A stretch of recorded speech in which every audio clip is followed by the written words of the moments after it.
Dishonest money dwindles away, but whoever gathers money little by little makes it grow. Magandang buhay mga katiats! Welcome back sa ating channel para sa ilang minutong pagtatalakay ng inyong mga treasure markers. At sa mga bago pa lamang nakabisita, huwag kalimutan i-click ang red button para palagi kayong updated. At ang ating tatalakayin ngayon ay tungkol sa itong mga nakuhang signs underground ng ating mga katiats. Ano nga ba ang kahulugan nito? Bago natin ito tatalakayin, shoutout muna tayo. At shoutout kina Julieta Tabuklaon, Jerome Fowler, LGB Misor, Alvin Turnes, Herbert Melendez, Hyacinth Ocfimia, Tating Naliman Salay. Shoutout din kay Arcadio Angkon, Maridel Di Castro, Bubo Mix Vlog, Peps Gilmar, Rogelio Cortez.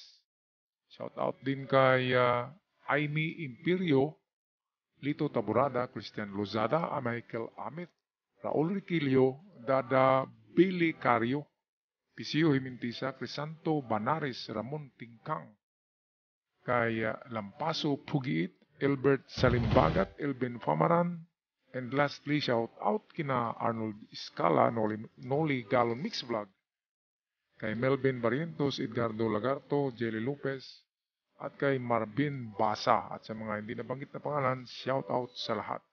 Tayo na ngayon magpatuloy. Magandang araw sa lahat ng ating mga katiats na nanonood ngayon. Ito yung padalang video sa atin ng ating katiats. Ito yung parte ng lugar na kung saan ay merong Imperial Treasure Site dyan sa isang isla sa Visayas. Ito yung mapa dyan. At kanilang napuntahan ang isang site na nandyan sa mapa. At ang swerte naman ay dahil sa natagpuan nila yung marker na napakalaking bato na yun pala ay gawa sa semento. Okay, bato lang siya tingnan. Pero nang kanilang itong i-testing ng acid test ay ito pala ay isang semento at doon sila nagukay. Ito ang umpisa ng makuha nila underground sa lalim na 10 meters ang lumang lubid na may nakapulupot na bilog na alambre daw sa dulo at meron pa itong numero. Kaya nga lang hindi na ipadala ang picture kung ano yung inukitan ng numero, kung yun ba ay metal or bato. But anyways, napakagandang sign ang lumang lubid, lalo na yan ay nasa napakailalim na parte ng lupa. Imagine 10 meters deep. Sino bang tao ang magbaon ng ganyang kalalim ng lubid lamang? Kundi ang isang lubid na yan ay isang kung mag-react ba siya ng kulay. Isa yan sa mga kagamitan ng paggamit ng pagbaon ng isang mabigat na bagay tapos may kulay green sa lupa na yan. Kung anumang bagay yan, siguradong napaka-importante at napakamahal. Kasi bakit mo ibabaon ng mahigit sa 10 metros ang lalim. Ito yung kanilang acid test sa tinipak nila ng patulungan na nakaharap daw yun sa kampo ng hapon. Sobra pa sa gibaw ito. Hapon, nasa 50 meters na yung kulay green, galing naging sa green, yellow, semento na parang big boulder. Napakagandang sinyalis or sign nang makakuha tayo or makahukay ng lumang lubid sa lalim, lalo na kapag yan ay napakalalim na 10 meters deep underground. Yan talaga ay naiwan o sadyang iniwan ng mga nagbaon diyan ng mabigat na bagay. Ang karamihan ng mga lubid na yan ay mayroong nakakabit yan sa dulo na kung hindi man isang kable ng asiro na alambre, yan ay mga hook o merong kasamang pulley ang mga dulo ng lubid na yan. Kapag merong mga ganyan, 100% na meron silang ibinaon na napakabigat. Kasi kapag gagamit ka ng lubid, meron ka talagang tatalian yan na box or mabigat na concrete box or di naman kaya ay mga boxes na ammunition boxes or mga lalagyan na mabibigat na hindi kaya buhatin ng kamay lamang. Kaya kung nasa 10 meters deep, siguradong yan ay big deposit. Kasi ang mapa ng lugar diyan sa Bohol, ang bundok diyan sa Bohol ay katag-katag diyan ang pagkalagay. Yan ay Imperial Treasure Site yan, ang bundok ng Bohol. Kaya yung natumbok nyo, nako, malalim na mga pagkabaon yan kasi yan ay engineering tunnel. Make that engineered ang pagkagawa. Ibig sabihin, ang gumawa niyan ay mga ininyero at merong sapat na kakayahan or mga ekwipo na makagawa sila ng malalalim na mga tunnel.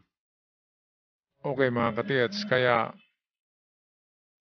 just brace yourselves sa malaking retrieval na yan. At kapag umabot na kayo sa sabihin natin 15 meters na wala pa kayong makita diyan, ang maganda ay stop muna at ang hanapin ay yung tinatawag natin na giveaway. At yung big deposit na natumbok nyo na tunnel ay dapat meron kayong mga kasama diyan or kagrupo or katrupa na willing mag-supply ng itong kagamitan at financial support sa grupo nyo.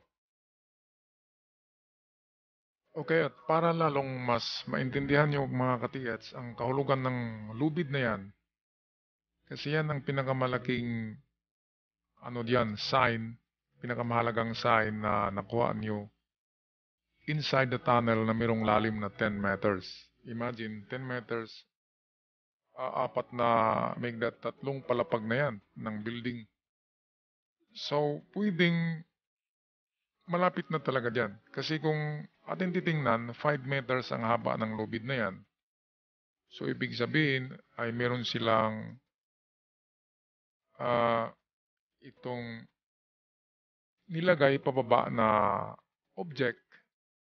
Pero ang lalim ay hindi na 5 meters galing sa lubid na yan. Ito yung aking ilustrasyon dyan. Okay? Halimbawa, ay 5 meters ang haba ng lubid na ito. Paganyan. At nakakabit dito ang load. Sabihin natin treasure load. Na may bigat na siguro sabihin natin mayroong 4 na tao or 2 tao ang pumigil nito or nag-operate para ibaba yung kargamento na yan. Ngayon dahil 5 meters lang ang haba ng lubid, so ibig sabihin hindi malalim ang pagkalagak, ang pagkalagay. Kasi of course meron pang matira dito na kahit 2 meters lang na haba para mahawakan ng tao. Sabihin natin ito ay 2 meters. 1 meter at 1 meter hanggang sa dito sa pwedeng hawakan ng tao. So ibig sabihin mayroong 3 metro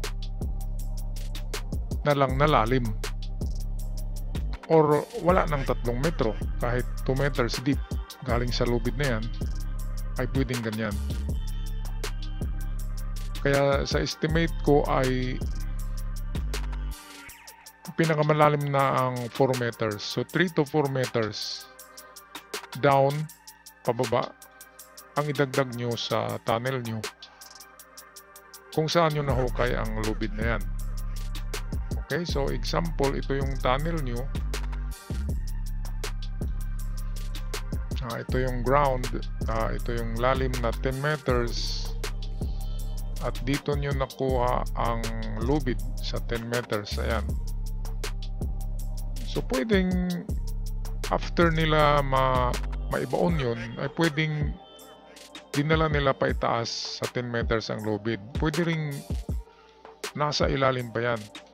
Or mas malalim pa sa 5 meters or 4 meters. Galing sa lubid kung saan nyo nakuha yan. Yan ay sadyang iniwan ang lubid para kung maghukay sila, marker na rin yan. Katulad ng mga jars, mga bute, mga ceramics na matagpuan nyo underground, yun ay sadyang binasag at nilagay doon sa malalim na parte ng lupa para palatandaan na kung sila ibabalik at maghukay, kapag natagpuan nila yun ay siguradong under or below sa object na yun na nilagay nila. Sa kaso na ito, yung lubid. Lubid ang kanilang pinaka marker underground na nandyan na yung kanilang tinalian at ibinaon at ibinaba na mabigat na kahon. At kung ano man ang laman yan ay napaka-importante kasi more than 10 meters deep ang pagkabaon. Hindi na yan basura. Siguradong yan ay ang hinahanap natin na treasures, mga katiats. So ako'y magpaalam na, patuloy lang kayo diyan sa inyong mga magandang gawain. At kung ang ating mga katiats na hindi pa nagplanong maghukay, na mayroon ng mga nakitang signs sa inyong mga kabundukan, well, it's time na hukayan nyo na yan kasi malapit nang matapos ang mundo. Kung hindi man matapos ang mundo, ang buhay natin ang matatapos. So mas maganda makipagsapalaran tayo kung gusto tayong yayaman ng hindi lang mayaman kundi extraordinary na mayaman. Okay, ako'y magpaalam ng mga katiats. Sana ay meron akong naibahaging kunting kaalaman sa episode na ito. God bless you all at ingat kayong lahat. Ciao for now!